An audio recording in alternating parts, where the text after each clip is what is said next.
A new Erik Larson book examines what America was like in the lead up to the Civil War. Anthony Mason reads the fine print. The ferry ride to the middle of Charleston Harbor can be a journey back in time.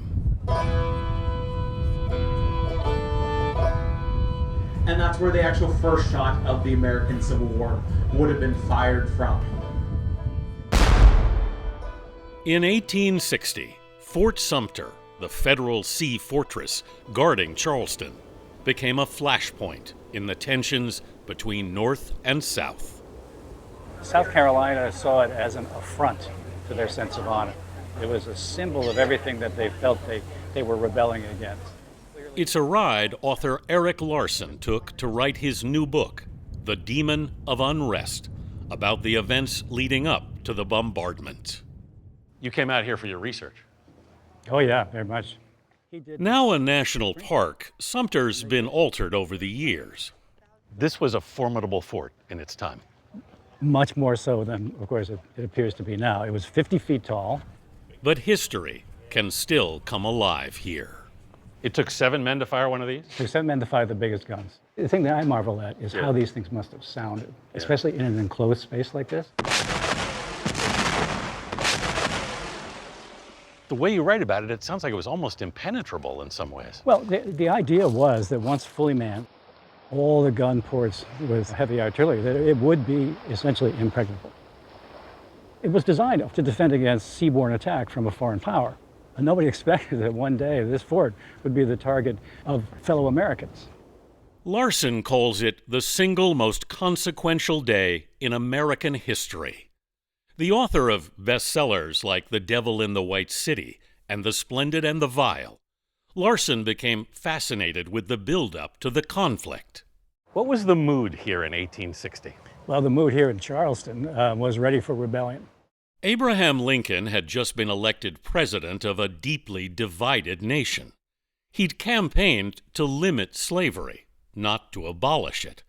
Why did the South dread Lincoln so much? The South worked itself up into a condition where they believed that Lincoln represented the apocalypse for Southern culture. They believed, no matter what he said, that he was an abolitionist at heart. Soon after Lincoln's election, South Carolina became the first state to secede from the Union. Charleston, a center of the slave trade, had 32 slave brokerages. Ryan's Slave Mart was the largest. It had a showroom. The slaves would actually get up on a platform and walk back and forth while all the potential buyers were judging them. Lincoln had to sneak into the nation's capital in disguise for his inauguration. The South was so hostile to Lincoln that there were routine death threats. In terms of the division in society, it's eerily similar to where we are now at times. In this period that I'm writing about, the 2 moments of greatest national dread were the count of the electoral vote and the inauguration. And doesn't that sound familiar? By the time Lincoln took the oath of office, 6 more states had seceded. To the south, Sumter was a standing menace. The fort and its 75 men were commanded by Major Robert Anderson. A Kentuckian by birth, he'd taught artillery tactics at West Point.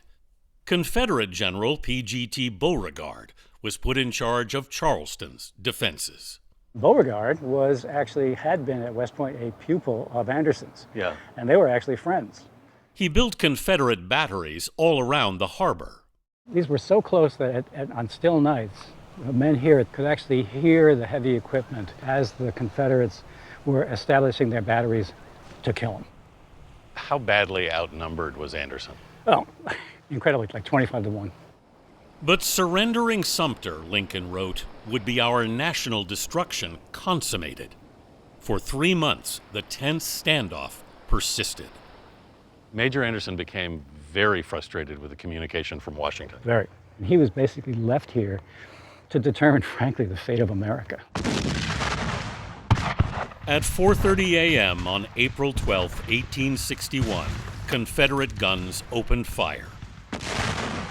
Over 2 days, more than 3,300 shells and balls would rain across the harbor. How badly did they damage the fort? In the course of this entire attack, they never succeeded in actually breaching the walls. Fire ultimately forced Major Anderson to surrender. Remarkably, no one died in the bombardment. But 750,000 Americans would be killed before the Civil War ended in 1865.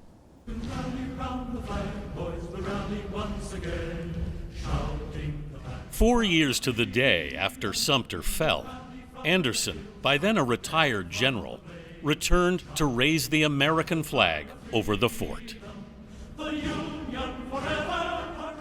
The North greeted him with adulation, with open arms. He was an absolute hero. That night in Washington, President Lincoln was assassinated. I need everyone to line up right here. Visitors to the fort today are invited to help raise the flag every morning. Even though this feels like ancient history, the stuff that started here continues to impact and inform our country today.